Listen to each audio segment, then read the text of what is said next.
Video को click कर ही लिया है तो अब मेरी दो बातें सुनो। पहली ये कि मेरी वीडियो के व्यूज को मत देखना, मैं एक न्यू यूट्यूबर हूँ और डेफिनेटली मेरे वीडियो के व्यूज कम हैं। और दूसरा ये कि अब मेरी वीडियो को क्लिक कर ही लिया है तो प्लीज इसको एंड तक जरूर देखना, मेरी वीडियो को अच्छे से एनालाइज करना और अगर वीडियो पसंद आए तो लाइक और सब्सक्राइब जरूर करना। मुझे उम्मीद है कि आपका मेरी वीडियो को दिया गया टाइम बिल्कुल भी वेस्ट नहीं होगा और आपको इस वीडियो से कुछ ना कुछ इन्फॉर्मेशन तो जरूर मिलेगी। तो दोस्तों, मैं हूँ सहरी और आज के इस वीडियो में हम अपनी जमीन के करीबी हमसफर और हमारी इमेजिनेशन के हीरो मार्स पर बात करने वाले हैं कि क्या वाकई में मार्स पर जिंदगी पॉसिबल है या नहीं। इस वीडियो में हमारा फोकस दो मेन बातों पर होगा। नंबर 1, अगर मार्स पर जिंदगी पॉसिबल है तो वो कैसे है, एंड नंबर 2 कि अगर मार्स पर जिंदगी पॉसिबल नहीं है तो वो क्यों नहीं है। तो दोस्तों, हमारी जमीन और मार्स दोनों ही लगभग 4.5 अरब साल पहले एक ही वक्त में बने थे। ना ही तो जमीन मार्स से पहले बनी थी और ना ही मार्स जमीन से पहले बना था। जब दोनों एक ही वक्त में बने थे तो ऐसा क्यों है कि जमीन पर जिंदगी पॉसिबल है और मार्स पर नहीं। तो इस सवाल का सिंपल सा जवाब है और वो है एटमॉस्फेयर। हमारी जमीन और मार्स के एटमॉस्फेयर में जमीन और आसमान का फर्क है। हमारी जमीन पर हर वो चीज मौजूद है जो जिंदा रहने के लिए जरूरी है। एक इंसान को जिंदा रहने के लिए सबसे पहले जिस चीज की जरूरत होती है वो है ऑक्सीजन। अगर ऑक्सीजन ना हो तो इंसान चंद मिनटों में ही मर जाए, पर खुशकिस्मती से हमारे प्लेनेट अर्थ पर ऑक्सीजन मौजूद है। हमारे एटमॉस्फेयर में 21% ऑक्सीजन है जो हमारे लिए सुटेबल है। लेकिन अगर मार्स की बात की जाए तो वहाँ ऑक्सीजन की परसेंटेज बहुत कम है। जहाँ हमारी जमीन पर ऑक्सीजन की परसेंटेज 21% है तो वही मार्स पर ऑक्सीजन की परसेंटेज 0.13% है, जो कि हमारे जिंदा रहने के लिए काफी नहीं है। अगर आप मार्स पर बगैर स्पेस सूट के जाओगे तो आपका वहाँ 10 सेकंड भी सरवाइव करना मुश्किल है। अब दोस्तों, देखा जाए तो ऑक्सीजन के बाद इंसान को जिंदा रहने के लिए जिस चीज की सबसे ज्यादा जरूरत होती है वो है पानी। हम इंसानों के लिए 3 दिन से ज्यादा पानी के बगैर जिंदा रहना मुश्किल है। अब दोस्तों, ऑक्सीजन की तरह पानी भी हमारी जमीन पर नदियों, झीलों और ग्लेशियर्स की फॉर्म में मौजूद है। लेकिन अगर मार्स की बात की जाए तो वहाँ पानी लिक्विड फॉर्म में मौजूद नहीं है। रिपोर्ट्स के मुताबिक मार्स पर अभी तक कोई समुद्र या दरिया देखा नहीं गया, लेकिन साइंटिस्ट को कुछ ऐसे साइंस मिले हैं जो ये कहते हैं कि मार्स पर पहले कभी समुद्र और झीलें होती थी। लेकिन फिलहाल अगर प्रेजेंट की बात की जाए तो मार्स पर पानी बर्फ की शक्ल में मौजूद है। मार्स के साउथ और नॉर्थ पोल पर बर्फ पाई गई है। मतलब अगर आपको मार्स पर रहना है तो आपको इस बर्फ को पिघला कर पानी बनाना पड़ेगा। अदरवाइज अगर लिक्विड वाटर की बात करें तो अभी तक वो मार्स पर नहीं मिला। अच्छा दोस्तों, हमने ऑक्सीजन की बात कर ली, पानी की भी बात कर ली, लेकिन अगर ऑक्सीजन और पानी के बाद इंसान को जिंदा रहने के लिए जिस चीज की सबसे ज्यादा जरूरत है वो है फूड,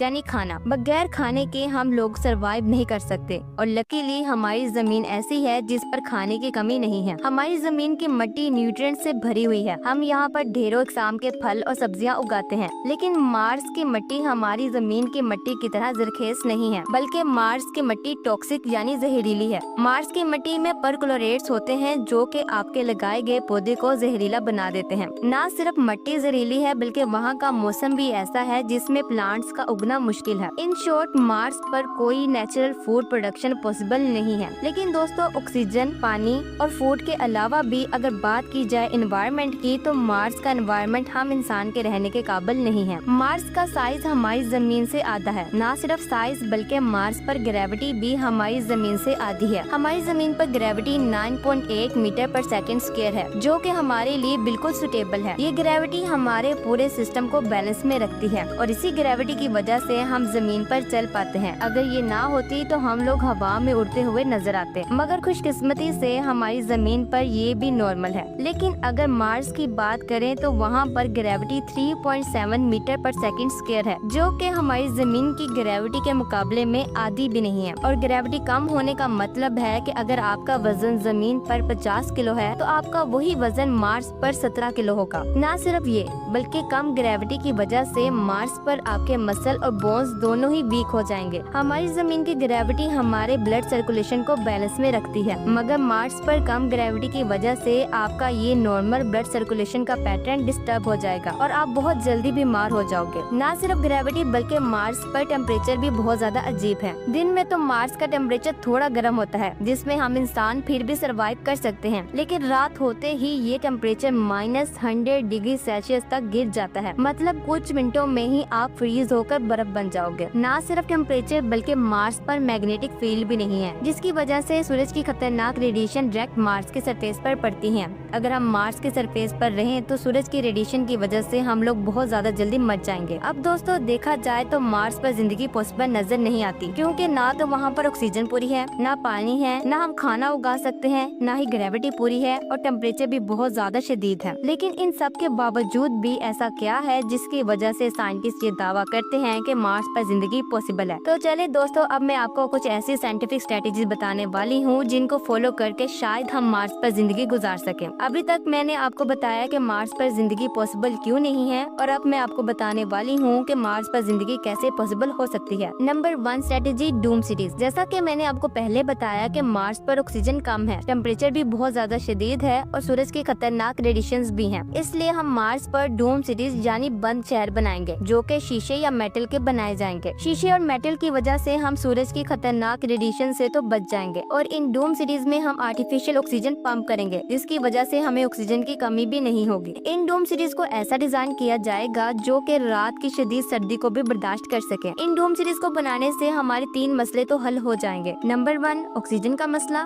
नंबर 2 रेडिएशंस का मसला एंड नंबर 3 टेम्परेचर का मसला। Number 2 strategy, water extraction. Mars पर पानी लिक्विड फॉर्म में नहीं है, लेकिन बर्फ की शक्ल में मौजूद है। इसलिए मार्स पर रहने के लिए हम लोग इसी बर्फ को पिघलाकर पानी बनाकर इस्तेमाल करेंगे, और इससे हमारा पानी का मसला भी हल हो जाएगा। Number 3 strategy, food production. अब मार्स की मिट्टी टॉक्सिक है, लेकिन अगर हमने मार्स पर रहना है तो हम प्लांट्स को हाइड्रोफोनिक तरीके से उगाएंगे। ये एक ऐसा मेथड है जिसमें हम पौधों को मिट्टी की बजाय न्यूट्रिएंट्स या मिनरल वाले वाटर में उगाते हैं। इसके अलावा लाइट और हीटिंग सिस्टम को यूज कर हम फसलों को उगाएंगे, जिसकी वजह से किसी हद तक हमारा खाने का मसला भी हल हो जाएगा। इन स्ट्रेटेजीज से हमारे बेसिक मसले तो हल हो जाएंगे। बाकी हमें मार्स पर रहने के लिए स्पेस सूट लाजमी पहनने होंगे। साथ ही साथ हमें डॉक्टर्स और मेडिकल इक्विपमेंट्स को अपने साथ लेकर जाना होगा, ताकि अगर कोई इंसान बीमार हो तो इसका फौरन ट्रीटमेंट किया जा सके। एलन मस्क का दावा है कि 2050 तक मार्स पर 1 मिलियन से ज्यादा लोग होंगे। नासा का दावा है कि 2030 के बाद इंसानों को मार्स पर भेजना शुरू कर दिया जाएगा, लेकिन ये तो सिर्फ स्टार्ट है। एक्चुअल सेटलमेंट में तो कई साल लग जाएंगे। दोस्तों, हर दिन दुनिया भर में स्पेस की रिसर्च पर $70 मिलियन